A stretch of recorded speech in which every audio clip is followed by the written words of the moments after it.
Hello and welcome to the Comic Cave. I'm Ramsey, aka Captain Away, and today I'm looking at the 2017 series Spider-Man 2.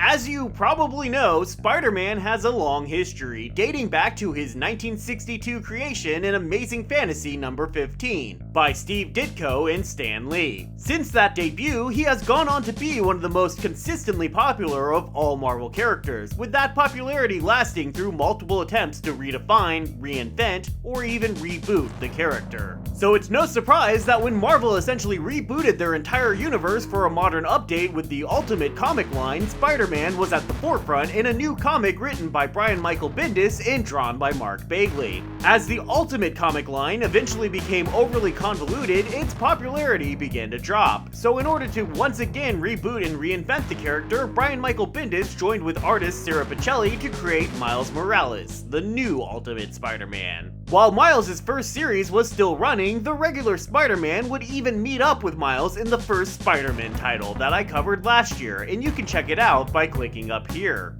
Since that time, Miles would see an end to his regular title, would go on to face the normal universe Galactus in his universe, and then would get a second title and join the Ultimates, the Ultimate Universe version of the Avengers. But then the entire Ultimate Universe would come to an end in the series Secret Wars, and Miles and portions of the Ultimate Universe would be merged Crisis on Infinite Earths style with portions of the regular Marvel Universe. At this point, Miles would join an Avengers team, get yet another solo title, and become a protege for the regular Spider-Man. And it was only at this point that Marvel, Bendis, and Pichelli finally decided to make a sequel to explore the cliffhanger ending we got in the last series of whether or not there was already a regular universe Miles Morales. So if you feel like I've given you enough backstory already, then let's go ahead and take this away.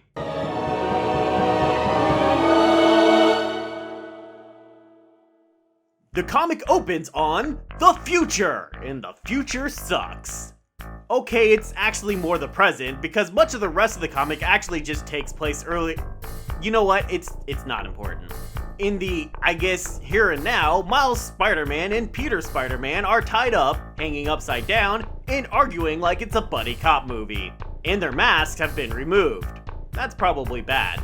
Miles uses his Mega Venom Blast, because his regular Venom Blast just wasn't OP enough already, so they had to invent a stronger one, to free them from the ropes, and Pete yells at him to get the bad guys who are getting away on a plane, and if they get away, well, you know what that means. I mean, I don't know what that means, and you, the viewer, probably don't know what that means, but Pete seems to think it's pretty damn important that whoever's on that plane not get away. So I guess they know what that means, and I guess it means something bad. But since Miles can't just use his all-problem-solving Venom Blast on the plane, it does get away. In frustration, Pete says he never should have allowed Miles to be Spider-Man, because Miles has no business being Spider-Man. Ouch. That's a bit harsh, Pete.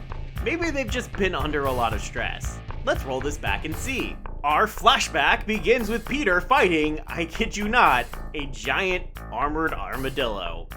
Man, and you didn't even take down Spark Mandrill first. Oh, Pete, always gotta do things the hard way. Pretty much the moment he's done fighting the big lug, a giant purple wavy thing appears in the sky, and if you read the first story or watched my video of it, then you'll probably recognize the purple wavy thing as the portal Pete used to get to the Ultimate Universe, and meet Miles for the first time. Speaking of Miles, he's currently at Brooklyn's Visions Academy, just like he was in his universe, hanging out with Genki and admiring a girl named Barbara Rodriguez. Wait, really? Barbara?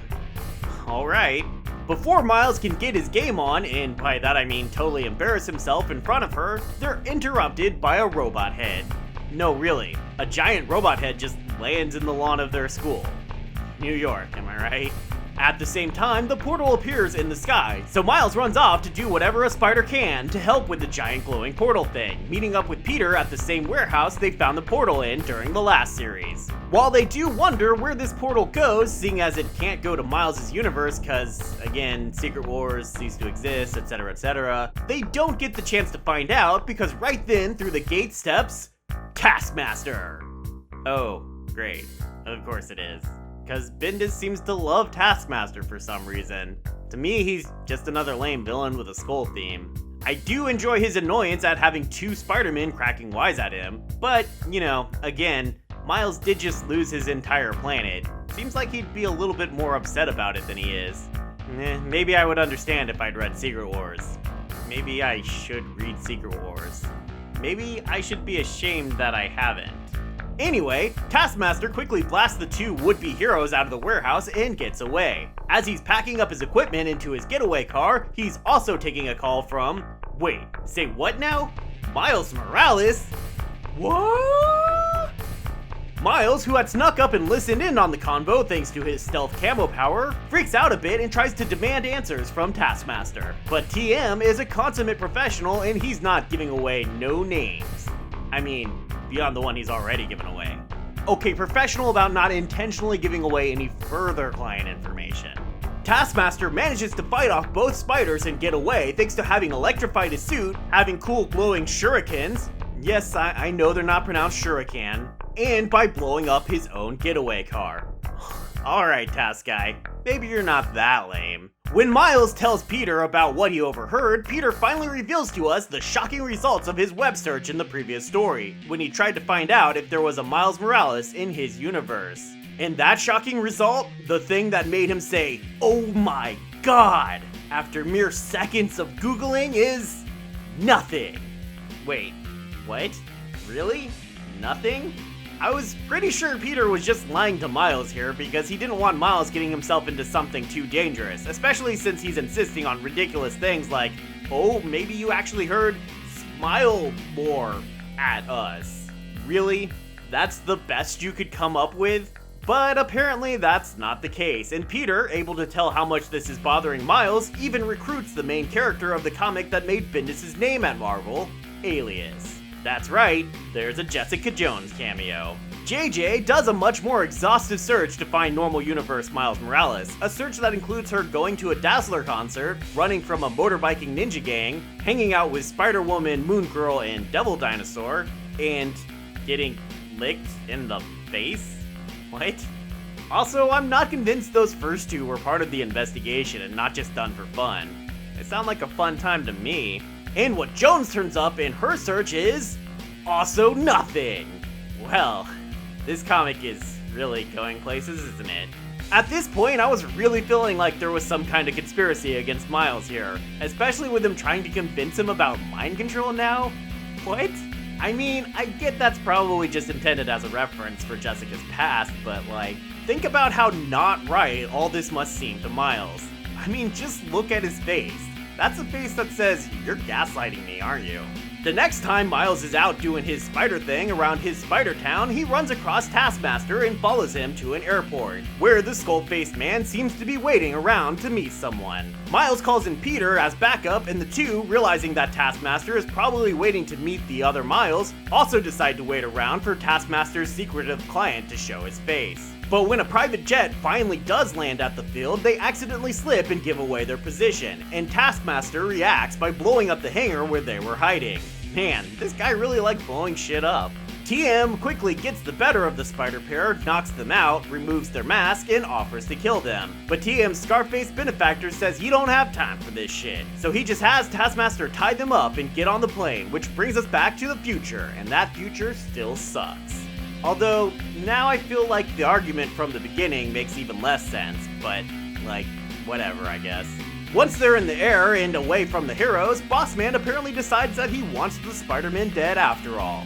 Great, you couldn't have decided that earlier? Like, before we got on a plane? What am I supposed to do, just jump off a plane? Come on! We also learned that what he had hired White Skull here to do is recover information on the presence of a woman in another universe. His woman, apparently. You don't own her. I mean, you are the villain, so actually you might technically own her, but, you know, don't. Also, odd that her name's Barbara Sanchez. Wait, isn't the girl that Miles has been periodically flirting with throughout this story named Barbara as well? Yes, she is. Barbara Rodriguez. Maybe it's about time we learned this character's villainous origins. What clever way could we have to explore that? Let's see. Oh, we're just gonna jump into a flashback at the start of an issue. I guess that works. Flashback number 2 starts at the prison on Rikers Island in New York, where it seems the kingpin is being put away. Only he's not the kingpin yet, he's just some young enforcer for the Rigoletto crime family. He immediately starts making friends with some angry young criminal who's making threats on the big man. But Fisk isn't bothered by the threats, cause he's too hungry. So he just bites the man's freaking nose off. Oh shit, that's messed up. After spending a month in solitary for that little stunt, Fisk gets put back into general population with a new roommate, one Miles effin' Morales. Wait, what is Miles' middle name? Does he have a middle name? Cause if he doesn't have a middle name, I'm officially making his middle name effin'. Miles effin' Morales. Just looking out for you, Eminem. So yeah, here's our normal universe Miles. He does exist after all. See you guys, this is why you gotta spend more than like 2 minutes Googling things.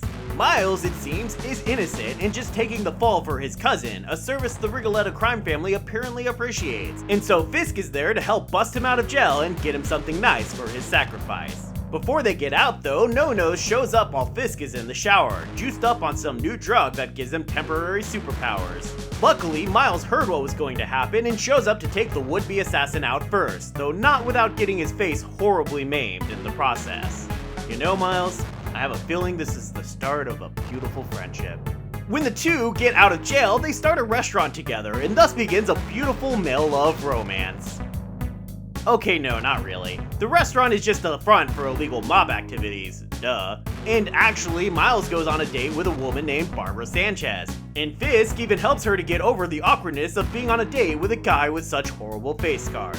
In return, Miles continues to be best buddies with Fisk, even helping him take control of Don Rigoletto's mob and earn the name Kingpin. But Fisk isn't dumb, he can tell Miles wants out so he can be with his Barbara. So Fisk helps him get out of the family business, and even gets him erased from history. Pretty damn thoroughly, apparently. But it's not a happy life that awaits adult Miles, as it's apparently not long before Barbara passes away, for reasons never specified. But despite not having seen each other for years, Kingpin shows up to comfort his old friend and tell him how he got over the loss of his own wife, Vanessa. It was by a means that could really only happen in a comic book. Apparently, Fisk discovered the existence of other universes, and learned that there were then a multitude of other Vanessas. He considered all the options, going to her in the other world, having someone bring her to him, finding a world where he died and she was the grieving left behind, and having someone go to her and tell her he was still alive. But in the end, it simply gave him comfort to know that there was a version of her that was out there, somewhere, still alive. Still okay. But apparently, that wasn't quite enough for Miles, and he followed Fisk's idea to its logical conclusion. He had Taskmaster exploring the other worlds for him to find a Barbara Sanchez, so that he could go to her himself. So while Taskmaster keeps the spiders occupied, adult Miles opens the gateway to another world and steps through. He awakens to a different art style? That's weird. Wait a minute, is that Mark Bagley art? Holy shit, it is Mark Bagley art! I love Mark Bagley art! Wait, does that mean we're somehow back in the Ultimate Universe? And this Barbara Sanchez adult Miles is flirting with is Ultimate Barbara? It sure does, because before they can get very far in their flirting, there's an explosion followed by the appearance of Ultimate Green Goblin. And holy crap, Peter, the original Ultimate Spider-Man! And the Ultimates! Holy shit, man, did Bendis just recreate the Ultimate Universe for like 3 pages of a miniseries? That's insanity. When the heroes leave, leaving behind a mess like, always, adult Miles offers to help Ultimate Barbara clean up her bar. We then cut back to Miles, and the comic ends with him deciding that it's about time he sees who he is without the Spider-Man part of his life. And with that, we get to the breakdown.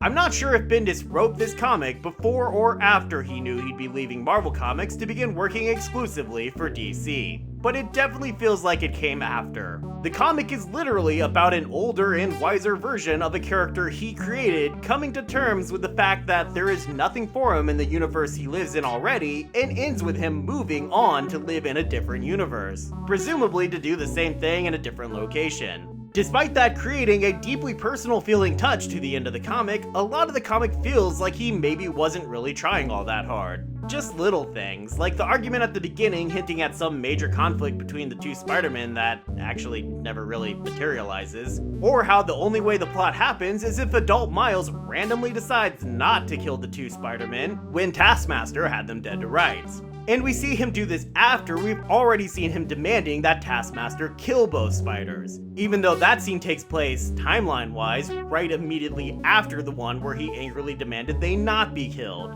That's just as confusing to me as it probably is to you, as I fail to be able to explain it. It's just odd. It feels like Bendis had some ideas for scenes he wanted to do, but just kind of filled in the gaps quickly and without worrying about them actually connecting too much. But not to complain too much, I do love the way they give rebirth to the Ultimate Universe using the same original team that really popularized it in the first place. And the more personal story actually made this a surprisingly enjoyable and tightly told story, despite being significantly less action-packed and silly than the first one, and despite the kind of plot hole problems that it created. So I'm a little conflicted on this, but I'm giving the series a recommendation level of medium. What it comes down to, really, is this. If you read the first series, then I'd say you should definitely read this one, especially if you're a longtime Bendis and Ultimate Spidey fan. If you didn't, then you'd probably mostly just be confused. The collected edition gets one giant robot head. Yeah, ain't nobody ever gonna get rid of that thing. It's just gonna sit in the yard of your school forever. So in case you couldn't tell, that's bad.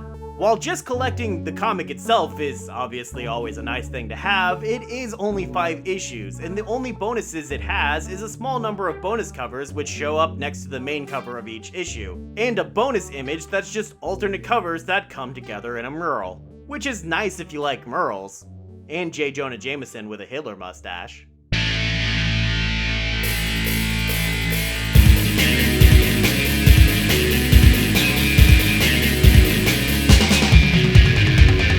Thanks everybody for watching. I hope you're enjoying Spider-Man month so far. I'm gonna try to get out a bonus video next week if I can to, kind of break it up a little bit just in case. Also, I'm getting so close to that 100 subscribers, so make sure you hit that subscribe button and help me reach my goal. Other than that, I should be back next week with another Spider-Man story, so make sure to stick around for that, and I hope to see you then, right here in the Comic Cave.